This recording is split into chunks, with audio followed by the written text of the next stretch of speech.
የመሰለ ትርጉም አልሰጥህ ያለኝ ከቅርብ ጊዜ ወዲህ በየለቱ የውጊያ በእያንዳንዱ ውጊያና በየውጊያው አውድ የሚገኙ ድሎችን ለህዝብ እንነግራለን። እያንዳንዱን ድል ለህዝብ እንነግራለንና የነዚህ ኮሙሌቲቭ ውጤታቸው ነው ማተር የሚያደርገው። ፖለቲካዊ ወታደራዊ ውጤታቸውን ነው፣ አጠቃላይ ወታደራዊ ኪሳራውን ነው ማንሳት የምንፈልገው ማለቴ ነው።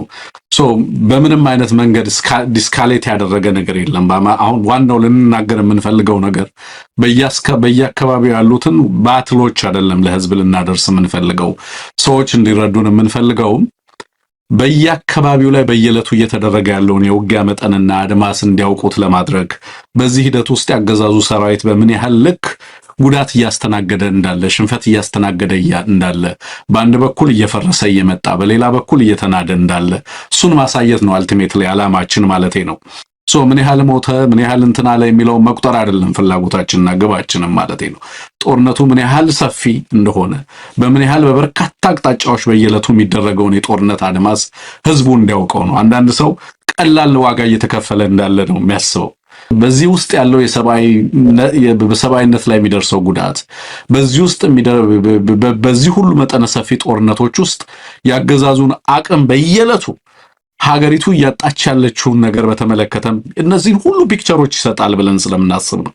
ለምሳሌ ዛሬ በወር ውስጥ ብቻ 201ኛ ኮር አንድ ክፍለ ጦር ውስጥ የተቀላቀሉ ከነሙሉ ማስረጃቸው ስማቸውን ጨምሮ ማዕረጋቸውን ጨምሮ በአንድ ወር ውስጥ ብቻ የተቀላቀሉ ከ86 በላይ ወታደሮች ናቸው። በአንድ ወር ውስጥ የተቀላቀሉ በአንድ ወር ውስጥ አንድን ክፍለ ጦር የሚቀላቀል ያገዛዙ ሰራዊት ያው እየሸሸ እያመለጠ እየመጣ ወደዚህ አሃዝ ካደገ በየለቱ በአውደ ግንባር ደግሞ የሚያልቀውን እየነገርከን ነው። አንሙት ምን ያህል ኃይል እያለቀ እንዳለ አካል ጉዳተኛው ቁጥር ስፍር የለውም። በኋላ ተሰልፎ እናየዋለን። በየለቱ የሚማረከው አለ ተማርኮ በየቦታው በድሮን የሚያልቀው ለምሳሌ ትላንትናም ዛሬም በድሮን ተጨማሪ የተማረኩ ሰራዊቶቹ ላይ ድሮን እንደጣለ ሰምተናል። ከዚህ በፊትም ሲያደርገው ነበር። ባለቤት የላቸውም እነዚህ ልጆች። እዚህም ሲያልቁ የአማራ አርሶ አደር ነው የሚቀብራቸው፣ ሲማረኩም የሚቀበላቸው የአማራ አርሶ አደር ነው፣ ወደ ቤት ሲሸኛቸው የሚሸኛቸው የአማራ አርሶ አደር ነው። ከዛ አካል ጉዳተኛ ሆነው ደግሞ ወደ አገዛዙ ተመልሰው ሲሄዱ ይሄው መከራና ብሶታቸውን ደግሞ ተመልከት። ቴክኒሻናችን እንደው ብታሳየን ደስ ይለኛል ቪዲዮውን ሬዲ ከሆነ።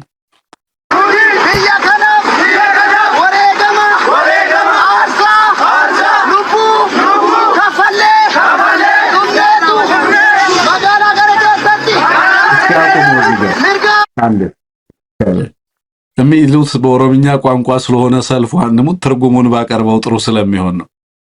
ብየከናፍ አርሳ ጉዳ ከፈለ ቡኬን ከኝኔ ነው የሚሉት። ዋጋ ከፍለን ነፍስ ሰተን ያማራ ሀፍኔ ነው የሚሉት። ከከባድ እልቂት እንግዲህ ጠላት ሊያደርስብን የነበረው እልቂት ምናምን ከዛ ሁሉ ተርፈን ህይወት ተርፈን አካላችን ጎሎ ስነ ልቦናችን በከፍተኛ እንትን ውስጥ ሆኖ ወደ ማህበረሰባችን ተመልሰን እንዲያነስ ቀይን ነው እያሉ ይሄንን እያስተጋቡ ነው የሚገኙት። ስማቸው እንግዲህ እነዚህ የመከላከት ጉዳተኞች ናቸው። አሁን ይሄንን ሁሉ አንድ አካል ጉዳተኛ አሁን የደብረ ዘይት ባማ ውስጥ የሁሉ አካል ጉዳተኛ አለ ማለት ምን ያህሉ ነው ያለቀው? አንሙት ምን ያህሉ አልቆ ምን ያህሉ ቢተርፍ ነው ይሄ ሁሉ አካል ጉዳተኛ በአንድ ከተማ ውስጥ የሚኖረው? እንግዲህ በተርፈን ብንመጣም እዚህ ሊጨርሱን ነው አንሙት አጠቃላይ መልእክቱ። ከዛ አካላችን ጎሎ ወንድሞቻችንን አተን ራሳችንም ከእልቂት ተርፈን የመጣ ነው የሚለው። ከዛ የሚባለው እንግዲህ ከአፍጋኒስታን ወይ ከኢራቅ እንዳይመስልህ አንሙት። ከዛ የሚሉት ያው ከአማራና ከትግራይ ነው እና ከዛ ተርፈው ወይ ደግሞ ከወለጋ ተርፈው አካላቸው ጎሎ ተመልሰው መጥተው በተለያየ አካባቢ ላይ ማረፍ ሲፈልጉ ማህበረሰቡም አልተቀበላቸውም፣ መጠለያም የላቸውም፣ ረሃቡ አለ፣ የህብረተሰቡ ፊት ይገርፋቸዋል፣ ለምነው መብላት አይችሉም፣ ሰርተው መብላት አይችሉም። ሌላ ከባድ ማህበራዊ ክራይሲስ፣ ሌላ ከባድ የፖሊሲ ቀውስ፣ ሌላ ከባድ የተቋም ክራይሲስ ወይንም ደግሞ ቀውስ ተፈጥሯል። ይሄ የአካል ጉዳት አንሙት በመላ ሀገሪቱ በሀገሪቱ ውስጥ የነበረውን አስታውሳለሁ። ከዚህ በፊት በሚሊዮኖች የሚቆጠሩ ኢትዮጵያ ውስጥ የአካል ጉዳት የነበራቸው ድጋፍ የሚፈልጉ ዜጎች እንደነበሩ እናውቃለሁ። አሁን ላይ ያ ቁጥር አንሙት በበርካታ አሃዝ በበርካታ እጥፍ እንዳደገ በአገሪቱ ውስጥ መገንዘብ ትችላለህ። እጅግ አስከፊ የተባሉ አይነት ጦርነቶች ናቸው የሚካሄዱት። እነዛ ጦርነቶች እንግዲህ አሁን ከማሽን ገኖች አልፈው ወደ ድሮንን ጭምር ያስከተለ በርካታ ሰዎችን የመዳን እድል እንኳን የማይሰጡ በመጠነ ሰፊ ጦር መሳሪያዎችን ነው የሚጠቀመው። ያገዛዝ እንዳየው በየአካባቢው ሚሊሻው አድማ በተናው ሁሉ የታጠቀ ኃይል ነው። እነዚህ እያሉ ያሉት የአካል ጉዳተኛ ሆነን ብንመጣ አሁን ደግሞ እዚህ ሊጨርሱን ነው የሚሉት። በራብ ልናልቅ ነው። እነ ሽመልስ አብዲሳም አመራሩም እየተመለከተን አይደለም እያሉ ነው። እንግዲህ ይሄ ሁሉ በአንድ ከተማ ላይ የሚደረግ ሰልፍ መሆኑን ስትሰማ በየአካባቢው ደግሞ ምን አይነት ጉድ ይኖር ይሆን የሚለውን ነገር እንድታውቅ እንድትመለከት የሚያስገድድ ነው። አካል ጉዳተኞች ናቸው አብዛኞቹ። በያካል ዊልቸር ዊልቸር የማይጠቀሙት እንደዚሁ በክራንች ምናምን ሲሉ ትመለከታቸዋለህ። ብቻ ከፍተኛ የአካል ጉዳት የደረሰባቸው በበርካታ ውስጥ ያለፉ እንደሆኑ ትረዳለህ። እነዚህ መልካም እንግዲህ ይሄ የሚያሳይህ የሚገርም ነው። በአንድ ከተማ ያሉ የቆሰሉ ወታደሮች በዚህ መጠን ተሰባስበው ተደራጅተው ድምጻቸውን የሚያሰሙበት እንግዲህ ምናልባት እዚህ ሰላማዊ ሰልፍ ላይ ለመድረስ ያለፉበት ሌላ ምዕራፍ እንዳለ ገምታለሁ። ደብዳቤ ጽፈው ፒቲሽን ጽፈው ለሚመለከታቸው አካላት ሁሉ በየደረጃው ጥያቄ አቅርበው መልስ አጥተው ከዚህ በኋላ ድምጻችን እንዲሰማ ቢያንስ ወጥተን ተሰልፈን አንድ ነገር እንበል ብለው እንደወጡ መገመት ይቻላል። የአገዛዙ ወታደራዊ ተቋም ቀውስ የገጠመው ተቋማዊ ቀውስ መልከ ብዙ ነው። ሰራዊቱ ምን እየሆነ ነው ከተባለ በጣም ሰፊ ሰራዊት እየተማረከ ነው። በጣም ሰፊ ሰራዊት ቁስለኛ ነው። በጣም ሰፊ ሰራዊት ይሞታል፣ ይገደላል። ቀላል የማይባል ሰራዊት ይከዳል፣ ፋኖን ይቀላቀላል፣ ሌሎችንም ይቀላቀላል።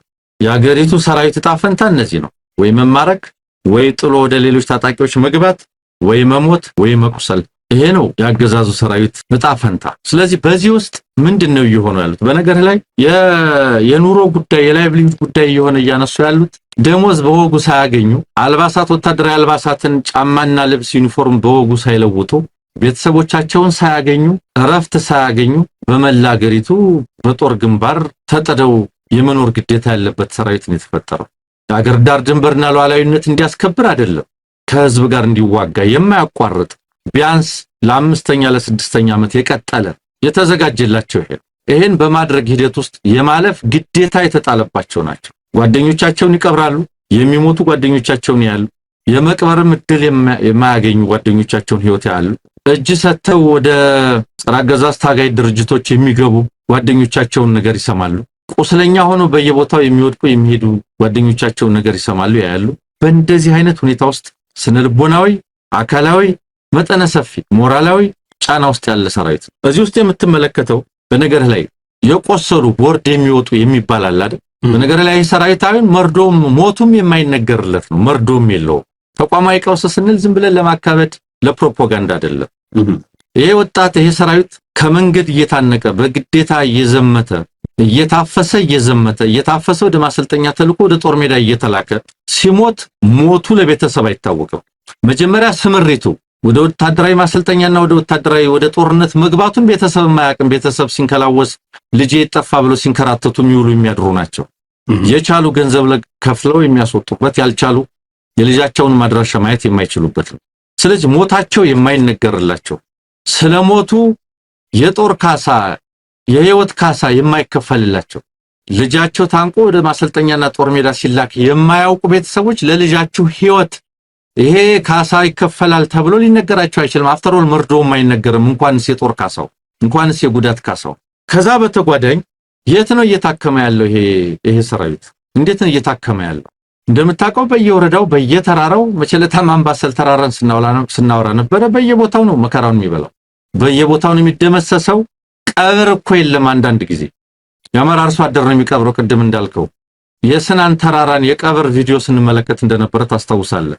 አረባካችሁ ምንችለውን ያክል እንቅበር፣ ቢመሽም ምንችለውን እናድርግ ተብሎ ሙሉ ቀን ሲቀብሩ ውለው አርሶ አደሮች ብዙ ነገር የሚሆኑበት፣ የከፊሎቹ ሬሳ ደግሞ ያሞራና ያውሬ ሲሳይ የሚሆንበት። ስለዚህ መርዶ የማይነገር ሞቱ ቁም ነገር የማይገባ ሕክምናው ቁም ነገር የሚታይ አይደለም። በየወረዳው በየአካባቢው በዚያ ደረጃ ፋኖ በምን ደረጃ ሲያከም ሲያበላ ሲያጠጣ እንደነበር እናስታውሳለን። እንኳን ተረፋችሁ እያለ ቁስለኛ ያገዛዙን ሰራዊት አባላት ሲያከም ያውም የሕክምና ቁሳቁስና ፋሻ እንኳን በወጉ የማያገኘው የፋኖ ኃይል ያገዛዙን ቁስለኞች ሰብስቦ ሲያክም ስንመለከት ነው የነበረው። ይሄ ሰራዊት በነገር ላይ ባለፉት 5 ዓመታት በሰሜኑ ጦርነት ጊዜ ጀምሮ የአማራ ህዝብ መደበኛ በጀት የጤና ዘርፍ በጀት ለመከላከያ ሚኒስቴር ተመድቧል። የአማራ ክልል ጤና ተቋማት እና ሆስፒታሎች በጀት የሕክምና ቁሳቁስ እና መድኃኒት እና ባለሙያ ያገዛዙን ሰራዊት የማከም ግዴታ ውስጥ ስላለ ለአማራ ህዝብ የጤና አገልግሎት እንዲውል የተላከ የሕክምና አገልግሎት መስጫ መሳሪያና መድኃኒት እንደዚሁም ባለሙያ የፌደራል መንግስቱን ሰራዊት ወይም ለፌደራል መንግስቱ ሰራዊት ቁስለኛ አገልግሎት ነው የሚውለው። የሌሎች ክልሎች የጤና በጀት እኮ ለክልላቸው ህዝብ አገልግሎት ነው የሚውለው። የአማራ ክልል የጤና አገልግሎት የጤና ዘርፍ በጀት ግን ያገዛዙን ሰራዊት ለማገልገል ለማከም ነው የሚውለው። ይሄንን ጤና ጥበቃ ሚኒስቴር ለአማራ ክልል የጤና ዘርፍ፣ ለአማራ ክልል ሆስፒታሎች፣ ለአማራ ክልል ጤና ጣቢያዎችና ጤና ኬላዎች የፌደራል ተቋሙን የጸጥታ መዋቅር ቁስለኛና ምናምን አገልግሎት እየሰጡ ስለሆነ የመድኃኒትና የጤና አገልግሎት እንደዚሁም የባለሙያ ጥቅም ላስከብር ተጨማሪ በጀት ልስጥ ብሎ የሚያደርገው ነገር የለም። የመከላከያ ሚኒስቴር የጤና ዘርፍ መምሪያውም የሀገሪቱ ሰራዊት ቁስለኛ አገልግሎት እያገኘ ያለው አማራ ክልል ስለሆነ የበጀት ድጎማ ላድርግ ብሎ የሚያደርገው ተጨማሪ ነገርም የለም። ኢንፋክት ወደ አማራ ክልል መድኃኒት እንዳይገባ የሕክምና አገልግሎት መስጫ ተቋማት እንዳይገቡ አልፎ ተርፎ ሐኪሞችን መግደል፣ አልፎ ተርፎ የጤና ተቋማትን በድሮንና በከባድ መሳሪያ ማውደም፣ አልፎ ተርፎ በየተቋማቱ ያሉ ንጹሃንን መጨፍጨፍ የዚህ አገዛዝ የጦርነት ፖሊሲ ያሰራር መገለጫ ነው። የአማራ ክልል የጤና ባለሙያዎች ያገዛዙን ሰራዊት ስላከሙ ያገዛዙን ቁስለኛ ስለተንከባከቡ ሐኪሞች ይገደላሉ፣ ጤና ተቋማት በከባድ መሳሪያ ይመታሉ፣ በድሮን ይመታሉ። የአማራ ክልል ህዝብ በጀት ለጤና ተቋማት ለህዝቡ ተመደበ በጀት ለፌደራል ተቋማት ፍላጎት በመዋሉ ምክንያት ያ ህዝብ በጀቱ ጎደለበት፣ አገልግሎቱ ጎደለበት፣ ጥቅሙ ተጓደለ፣ ለማይገባ ቦታ ዋለ ተብሎ የሚሰጠው ካሳና ማበረታቻም የለም። ስለዚህ እነዚህ ቁስለኞች የአማራ ክልል ጤና ተቋማት ሞልተው ተርፈው ወደ አጎራባች የኦሮሚያና የሌሎች ክልሎች የተላኩ